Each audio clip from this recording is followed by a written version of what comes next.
Heard something. Welcome to another episode of Treknicity, a Star Trek podcast. Join us as we lay in our course and warp on through to the other side of Trek. I'm Lars. And I'm Patrick, and wow, that copy. But I'm still feeling trekked out anyway because, wow, what an episode. Let's get into it straight away. In this episode, we're reviewing episode C3, apparently C3. No, we're reviewing episode 3 franchise. Of season 3 of Star Trek Picard, entitled 17 Seconds. Insert any additional comments. What is that? Glad you don't write all the copy. Yeesh. So let's just get into this. We're gonna start this. We gotta just react a little bit. So we're gonna have some spoiler free, not for the first 2 episodes, but for this episode. So if you're watching this and you haven't quite watched the episode yet, well, first of all, why the hell aren't you watching the episode and you're watching this shit instead? But in second, because then you can kind of get our thoughts. Now, the big things we got is obviously were the repercussions from the last episode where Picard figures out Jack is his son.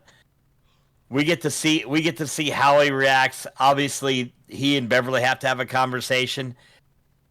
We're going to talk about that more when we get to that part, but just damn. And then the reaction, then the big spoiler as we find more on the bad guy. Yep. It's not Tim Roth. I can say that for certain. I couldn't help it when earlier today when like the big bad has been Amanda Plummer, so I thought, well, I mean, if there's another big bad, it's got to be Tim Roth, right? No. Anyways, we can say it's not the Romulans, it's not the Borg because we've already used those. Pretty much, yeah. And it's not Discovery because thankfully they're going to be gone after one more season. Yay! Yeah, that's going to be a conversation for another time because a lot of mixed feelings on that news today. But we'll get into that in a minute. So let's maybe they'll get the last season right, like this one, obviously. Yeah, I mean they're 3 episodes in and already hooked. Like, I mean, that's the the secret to the success of a good series is they hook you with the characters and they do it quickly. Because if they do it quickly, by the time you get 8, 9, 10 episodes in, you're invested. You want to know what happens, and you're along for the ride, not just doing the completionist thing. Although, to be fair, they've only introduced 3 significant new characters so far, plus the bad guy. Yeah. And that's Jack, Sidney LaForge, who, spoiler alert, is the daughter of Geordi LaForge. And we get the daughter of LeVar Burton. Yes. Which means she's also the daughter of Geordi LaForge. No way. Yeah, I'll rip on that some more when we get to that scene. Although that scene is not that bad. It's not like last week where he was ham-fisting so hard that we're going to stop making gestures because all my gestures are bad. Yeah, you're going to get us banned. Well, at least demonetized. Oh, wait a minute. We'd have to make money for that. We'd have to be monetized, so what the shit? Let's just go for it. Let's get into this. Okay, so we start... Let me get all my notes handy because there's a lot. So, we start with the Titan diving into the nebula in the Rhyton system with the Shrike chasing after him, shooting, blowing up shit. Jack and Beverly go to sickbay. And, basically everybody's kind of looking at Jack like he's a bastard, which, spoiler alert. Oh, wait a minute. That's not a spoiler because that was last week. Shaw's obviously trying to get him out of trouble. Look, I know Shaw takes him deeper into the nebula, and they lose him temporarily. So, and that's where we start off. So I was going to start off by talking about Shaw for a second. Now, I know we talked about he gets the William Atherton or the Walter Peck Award for being Captain Asshat. And I agree, he is an asshat. But in this episode, I actually started to really like the character because you could identify with the frustrations that the poor guy is going through. I mean, I love the line, has anybody else got any weird shit for me, like, to throw at me? I'm like, Dude, that's how I feel every day at work. Does anybody else have any other weird Yeah. shit to throw at me? So, he didn't sign up for this. So, it's like, all right, Yeah. he's doing the He best just he can wanted, with what he's got. he just wanted to fly his ship around and follow orders. And now he's got a crazy admiral, former captain, who just want to run around, gallivant around the galaxy, a somewhat treasonous first officer, and mom and son who just brought a big bat after them. Yeah, I'd be pretty pissed off. I mean, if it wasn't bad enough, the fact that she ghosted him for 20 years, hid the fact that she'd had a son with him, and then turns around and like drags him into this thing that is most certainly going to get some people killed in a very, very bad way. So let's get into it from there. We cut back 20 years to 10 forward back in L.A. Picard and Riker are celebrating the birth of Thaddeus, the kid who died. Spoiler alert. Yeah. Now, apparently Thaddeus was born on the Titan. Riker got called, and then Riker gets called by the doctor. You need to get down here now. He gets on the turbo lift and heads down, and it takes 17 seconds. There's our first thing. Roll credits. Damn so you, yeah. Cinema Sins. So yeah, and it's when he gets down there, he finally realizes, once he gets in sickbay and sees his son, he finally realizes he's a father, and obviously hopes Picard has that experience one day. Foreshadowing. Now, at that point, Deanna pops up looking disheveled. See, they started with whiskey and cigars. She kind of wants Riker back because she's got a baby, and she tells him to bring the whiskey. So, yay. Yeah. That brings us back to the Titan, where, because the sensors are down, Shaw's got ensigns looking out the back windows for the Shrike, because, yeah. That was actually, and see, the thing is that, like, this kind of goes back to, like, an earlier episode, I want to say early season 3 of TNG episode, where they have the war game simulation with the Hathaway with Riker taking on command. They have Kohlrami and, the Zactorn strategist comes on board, all this thing. So, if you haven't seen the episode, sorry, it's been around for almost 40 years, so not worried about it. We're already in spoiler territory. They can eat it. Yeah. But there's a scene there where Riker and Worf basically exploit the use of command codes, like we haven't seen that before, to trick the Enterprise into thinking that a Romulan battlecruiser is coming. And they said, as they're discussing what they're going to do, they're going to be like, "Oh, if somebody doesn't go out and look out a window, they're going to be completely fooled." Well, in this episode, that's what they're Shaw looking does. out the windows. They look them out, send them out, looking out the windows. I mean, that's perfect. So, at that point, after finding out that it's going to be a couple hours to get the warp online, there's a shake. Lieutenant Tavine, the bald Vulcan, reports there's an surge with both electrical and biological signatures. Cue the weird shit line. Mm-hmm. On the plus side, he does have the sense to point out that maybe the officers that have pulled a 36-hour shift should probably go relieve themselves and get some sleep. So, yep. Yeah. So we cut to Seven's quarters. Nice shot of a little Voyager there. LaForge shows up to kind of gives her a speech mentioning that her father, who is Geordi LaForge, by the way. No way. Yeah. Because Sidney LaForge's father is engineer Geordi LaForge. Just be sure on that. They've only reminded us every episode. Wait. Are you talking about the engineer, the Starfleet engineer, Geordi LaForge? who sat up front for the first season. Then they made him an engineer. We're not going there. You know what I mean. So, yeah. Now, thankfully, Seven does point out that this is a really rehearsed speech. It's like, yeah, no. So kind of makes it a little bit better. Mainly, it's just telling her that, yeah, even if you're an outside, you're I forget exactly what it was, but yeah, it's the whole point of the speech is that she's identifying with Seven's situation, because Seven, it feels like a fish out of water, because she can't be who she really is, and that was and she can't connect to people.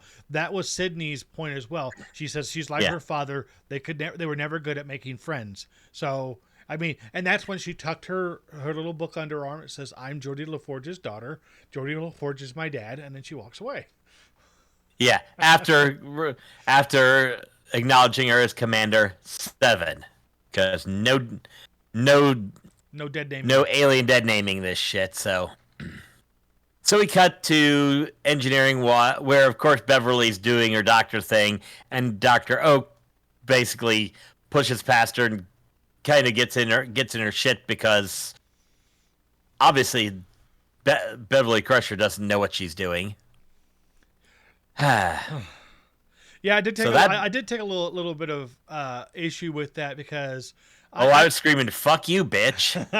at the screen the moment that I was like, "Seriously?" Like you're talking to Beverly Crusher, like even if she doesn't know all your most current tech, still she's doing doctor shit. Get out of her way. Yeah, she's healing people. Although it's kind of funny, because like she's been super good at, like, in the past, she's been super good at healing people of all kinds of injuries and whatnot. Hell, even gave restored Worf's ability to walk, because with the spinal surgery. So yeah. So she's sitting there just doing her thing, helping people out, and this doctor's just like, no, go away. I don't have time to tell you how things have changed in 20 years. Well, then don't. Yeah. Just get out of here. So yeah, she goes off to engineering. Riker and Picard walk in. Riker and Jack leave the room. So this brings us to the big speech, where basically Beverly tells Picard when she got pregnant, which was the shore leave, and it was like the last time they were together, just before she left just before she left the Enterprise. She and explains that she wanted to tell Picard, but Picard kept getting held hostage and nearly blown up and all that, and she realized she could protect her own child, but she couldn't protect Jean-Luc Picard's child. Well, yeah, and also, and she does actually kind of elaborate a little bit on that more in that speech about, those that she's lost. Yeah. And obviously they discuss why Beverly was afraid Picard didn't want to be a father. Picard points out she didn't give him that choice. And this scene is the best scene in Star Trek Picard. I'm just going to say that right now. There is nothing but you could see the rapport of decades of the two actors working together and the characters really getting everything. Picard's standing there with almost a stone face, but you can see about a million things going through it.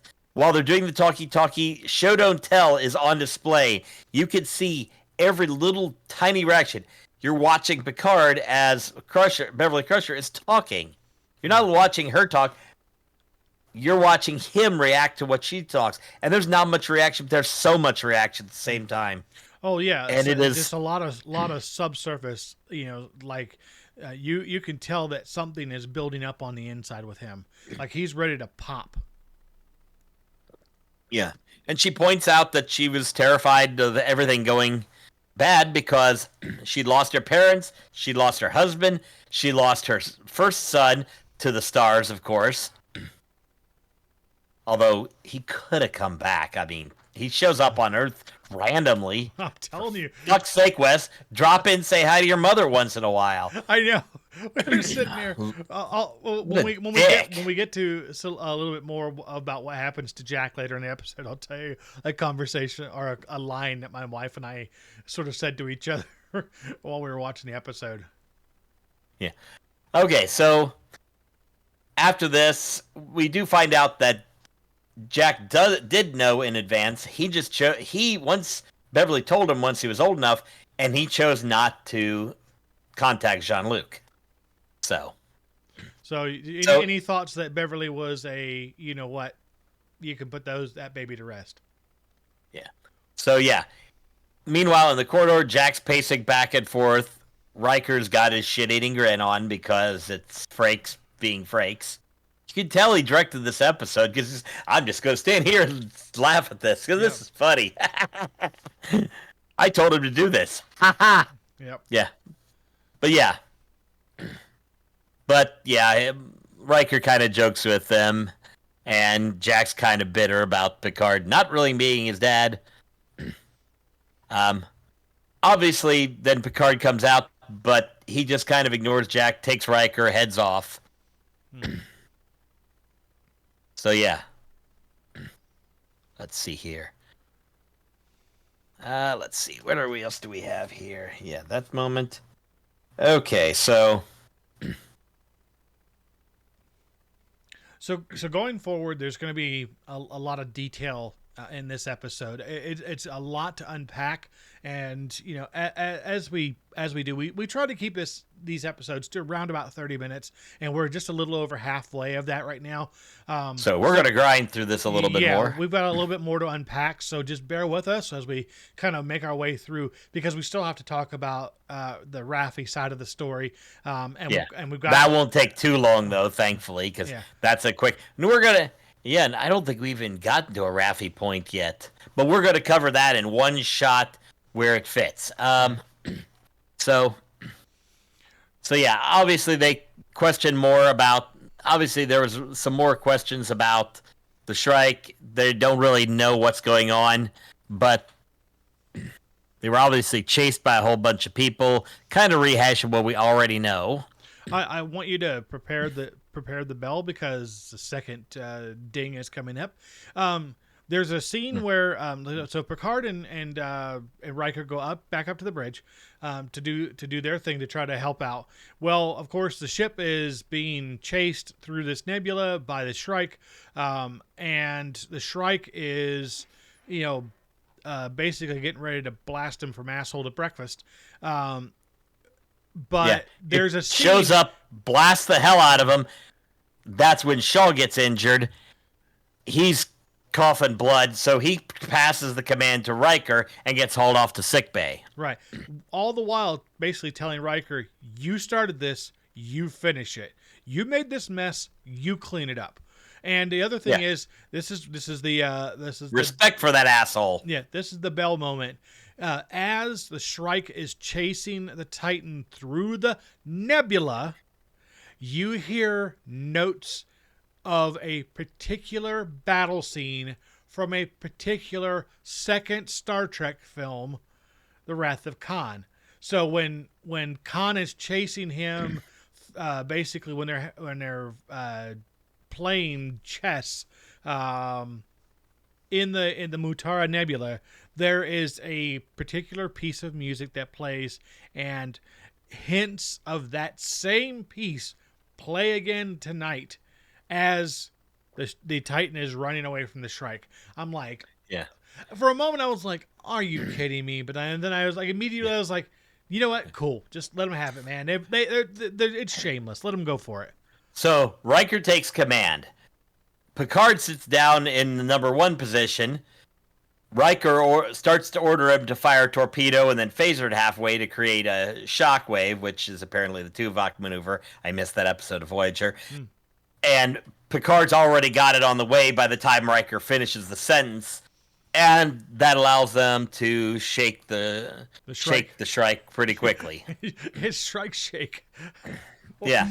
Now, the nice thing about Vedic is she's flying after it. She's just sitting there calmly and saying, again, fire. She's just chilling and just just taking your time taking him out. It is a beautiful and awesome thing. So they fire the torpedo and they escape, and Picard that's when Picard says, "Hey, maybe you can call me number one." Yeah. I want one of them to say, "Number one, I order you to take a number two." Shit, yeah, literally. So on the so they're discussing they're discussing what to do. Picard wants to attack, and Riker's just we just need to get out of here. And they go back and forth. They go back and forth. Meanwhile, we follow a blood trail to where Shaw is into sick bay. Jack's reassuring an ensign. Dr. Oak is attending to Captain Shaw, who's gasping for breath. Everybody else stable. So Beverly comes over and starts arguing and says, "Yeah, the scanners don't pick that up. Yeah, he's bleeding internally. Your scanners suck. I know what I'm doing because I fucking Beverly Crusher, bitch." Yeah, going through my head. Bitch slapper. Going through my head at that moment was, "Move, bitch, get out the way, get out the way." Yeah, yeah, proving that Beverly Crusher is one of the best doctors ever. I mean, she's up there with Bones and probably the doctor from Voyager. You mean the EMH? Yeah.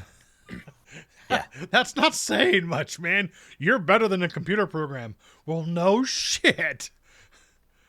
Yeah, but he's up there. By the time they get to the end, he's developed into a solid character. Also, programmed for this shit. It helps. Yep, fair enough. But so Shaw says to Jack, gasps to Jack, "How does she keep finding us?" Jack looks down, sees the blood trail, and figures it out. And then he yeets out. So they're still getting bumped by these energy signatures that are emanating from this nebula, because it may not actually be a nebula.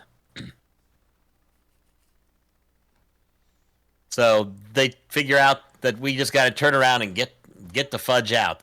So they fire it up and zoom. They head for the edge of the nebula, and of course the Shrike shows up right on their ass. Yep. They got warp drive ready, and they're trying to push to the edge. And it's this point Vadic just orders the device to be prepared. And it turns out it's the portal weapon. They create a portal in front of the Titan and drop it back close to him. Do it again. Twice. And Riker runs them back into the nebula because... So, let's see here. All Skip the while more graphy stuff. Jack is headed up, trying to head to the bridge to tell them that he thinks that they're being tracked somehow. He tries to get on the bridge. They basically tell him it's red alert. You got to go back. Get the hell out of here. So he beats off and goes and takes off to some other direction. And we don't see him for a little bit. Yeah. Well, he goes to C7 actually. Mentions blood in the water, and they go. They don't need sensors. They just need a mass spectrometer.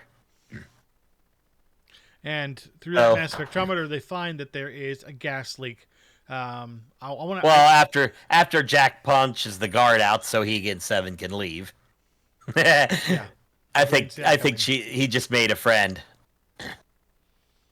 So they discover the source of the leak, slap on some masks. Jack takes care of one, figures out that it's been sabotaged, gets to take care of one. She goes to take care of another one. Meanwhile, so it's Ensign Foster is the name of the person who doesn't seem to be affected by the exposure.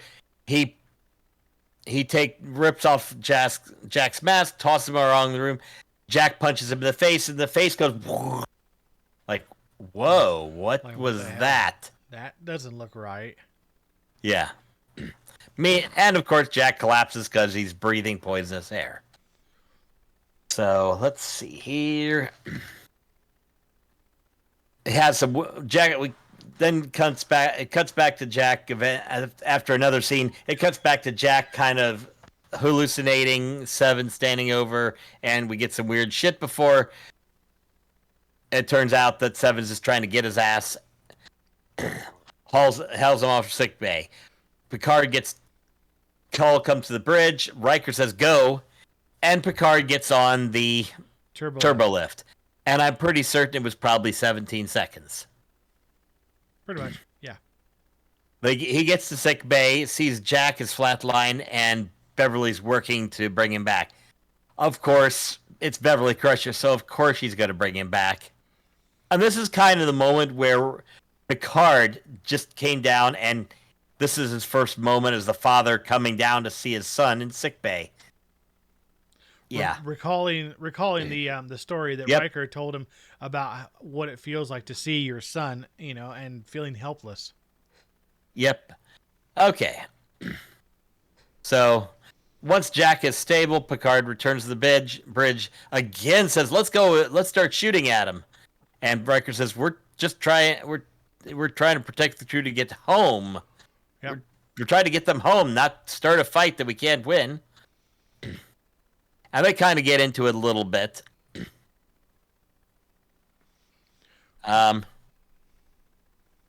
because it's usually. I mean, it's traditionally been Picard has been the one to stay the hand and temper the situation and try to find a diplomatic way out of it. Not this time. Nope. Picard's like, nope, just shoot him. Straight up, just shoot him. Pull out your biggest gun, shoot him. Shoot him with everything you got. Okay, so let's stop where we're at there. Let's go back and talk about Worf and Raffi. Yeah. So basically, Raffi wakes up, hears some music playing, and goes to find somebody doing what we obviously know is Klingon calisthenics to some classical music. Which, by the way, that same piece is featured in Star Trek First Contact when Riker goes to talk to Picard. That piece is playing in Picard's quarters or red room, whatever the hell it was. Of course, she comes up with a phaser pistol or something and demands to know who he is. He tosses a Klingon dagger down, grabs the weapon out of her hand, and then hands it back to her. And let me give you the quote. "I am Worf, son of Mog, house of Martok, son of Sergei, house of Rozhenko, bane to the Duras family, slayer of Gowron. I have made some chamomile tea. Do you take sugar?" Beautiful line. I mean, it's beautifully crafted. That is the most gloriously fun scene in the whole movie. That is absolutely the most fun thing.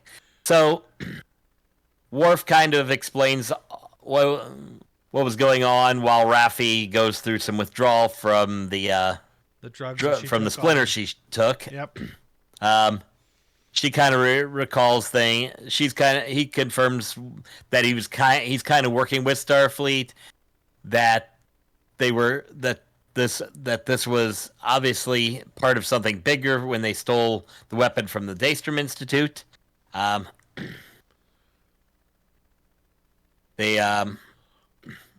Worf reveals to her that he knows who paid the Ferengi to lie.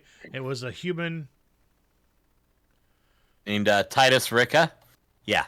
The before that though, Worf was pointing out that he told her to disengage, even though he knew she was right. She knew she was right. He told her to disengage because he didn't want her dead. Of course, they say we're gonna go track him down together. So they go back on Metalis Prime. They're making their way through the streets. Worf's just staying there, leaning, and he's wearing casual, not Klingon warrior gear. Despite the fact he's got a sword on his back. Yeah, she points out this is the kind he'd wear to a Tuesday beheading. Obviously, she's cloaked and trying to be high. They eventually find the guy. They're chase after. Worf catches him, body slams him through a table, and says, "Beheadings are on Wednesdays." I swear, Worf is absolutely a million times cooler. Yeah, he's got the cracker lines in this series so far. He's not TNG Worf that got his ass kicked. Hey, there's somebody on the bridge. I will run toward them and get my ass kicked. Nope. That's what happened. Literally every time, literally every other episode after Tasha got killed, Worf ran into the fray to get his ass kicked. Every time. Yep. This time, not so much. He got much cooler on DS9, and now he's a freaking monk. Yep. He's a warrior monk, though. Yeah. The cool thing about it is also they do a really good job. Or building him in 5e, it'd be Kensei monk, but that's just my cross thing. They do a really good job of sort of pairing up Michelle Hurd and Michael Dorn. And Michael Dorn's a big guy, so he's this big hulking mass over her, yet he's as gentle as a Klingon kitten. Except when he's body slamming somebody through a table or decapitating Ferengi. Well, I did say Klingon kitten. Fair enough. Oh well. Next comes my Klingon pony. My Klingon pony. So aboard the La Serena, Rika is shaking in his restraints. Worf and Raffi are doing some good cop, bad cop, with Raffi being the angry one that wants to just torture him. She's trying to tempt him with drugs. They're trying to basically extract information. It's just not going. Yeah, well, I mean, basically, and then it's a case of Worf recognizes something and asks how long Rick has been away from the Great Link. And this is where we all go, holy fucking shit, the Changelings. Yep, the Changelings. So we know it is. It's the Founders. Holy shit. So we find out that apparently, obviously he's in trouble because he's been solid too long, and he's got to revert back into his liquid form. Kind of like me on a Friday. Obviously goes liquid in a beautiful effect. It was beautiful compared to the old, obviously digital effect is digital from DS9, which was as good as they could do for the day. This is glop of slime jelly falls down.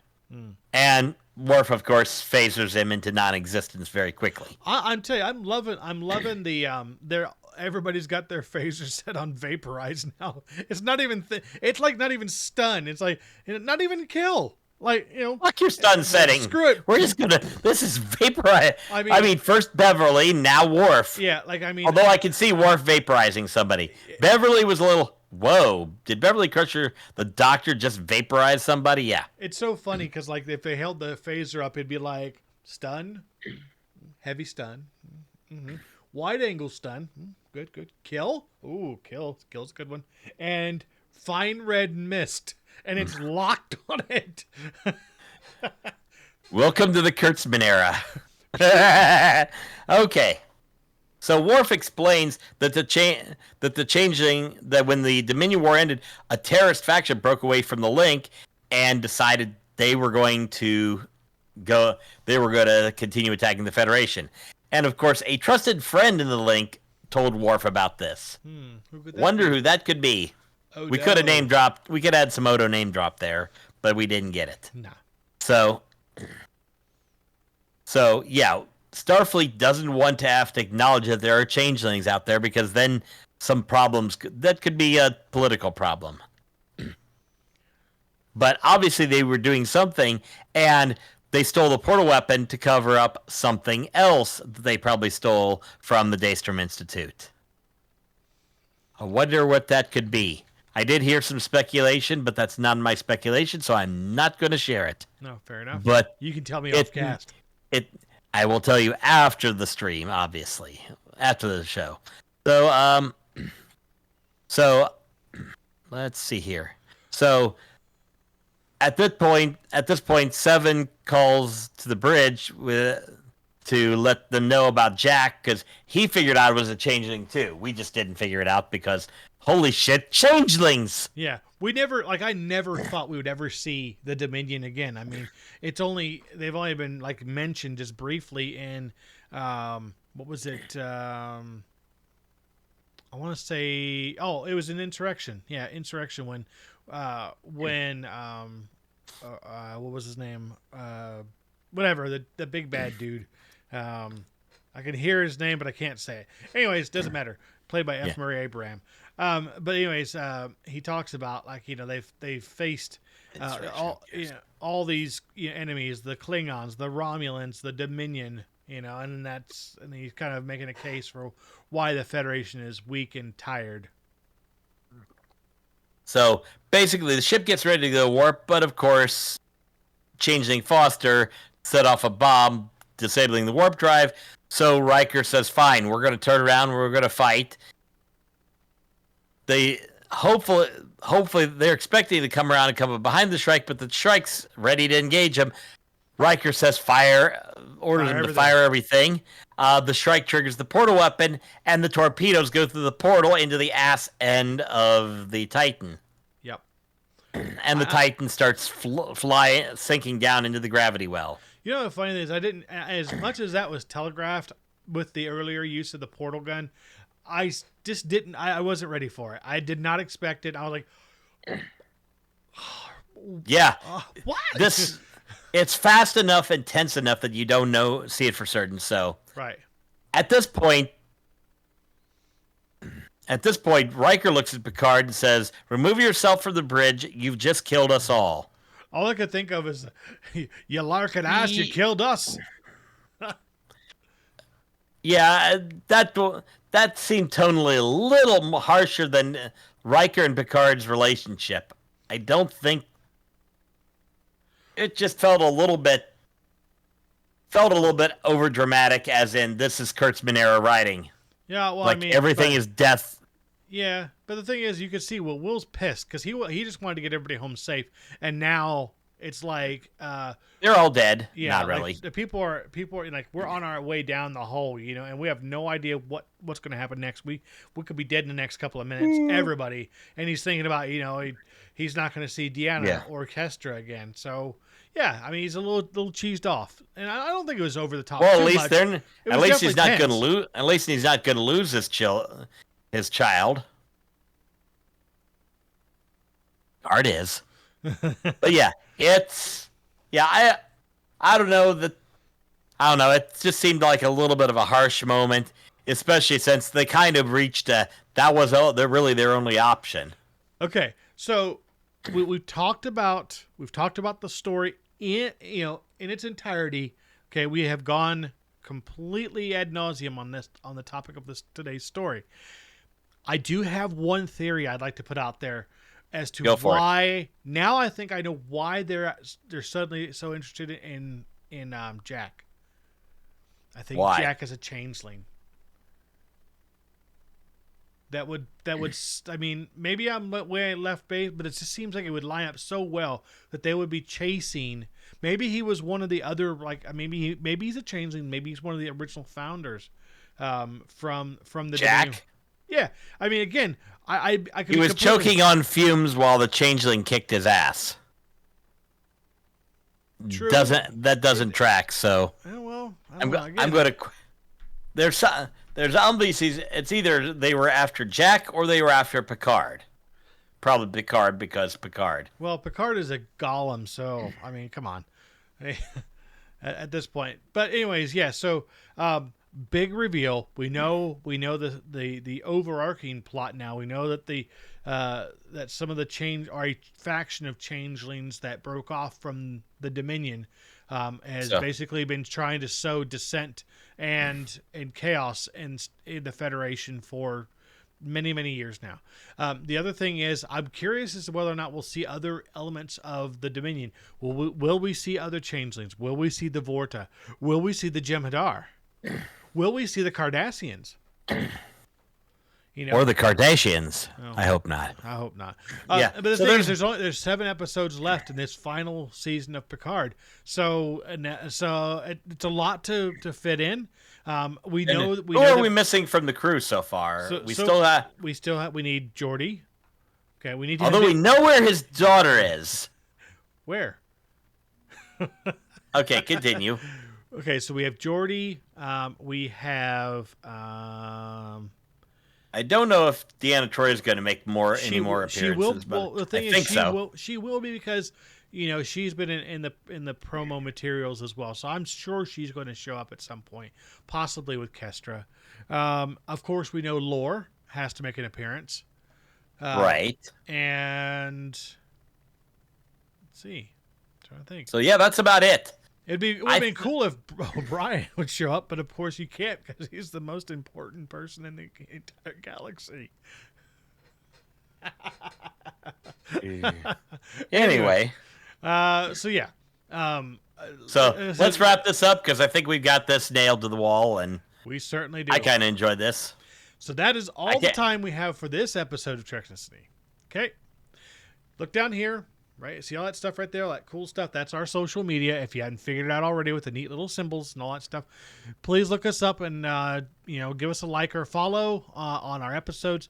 Go to redshirtgeeks.tv so you can see all of the content we've made over the last 9 years, and you can let us know whether you like it or don't like it, and tell us if you want us to make some stuff, or just tell us to go screw ourselves. Whatever, we don't care. Just engage with us. We like it. We like it. Patrick likes it a lot. He is an attention whore. I'm demanding. I'm almost as bad as Sydney Forge telling people about her dad. Almost as bad. Oh. Enough of this. All right. Thanks very much for watching Treknicity. I'm Lars. I'm Patrick. And remember to rock out what you spock out. And we will see you next time. Engage.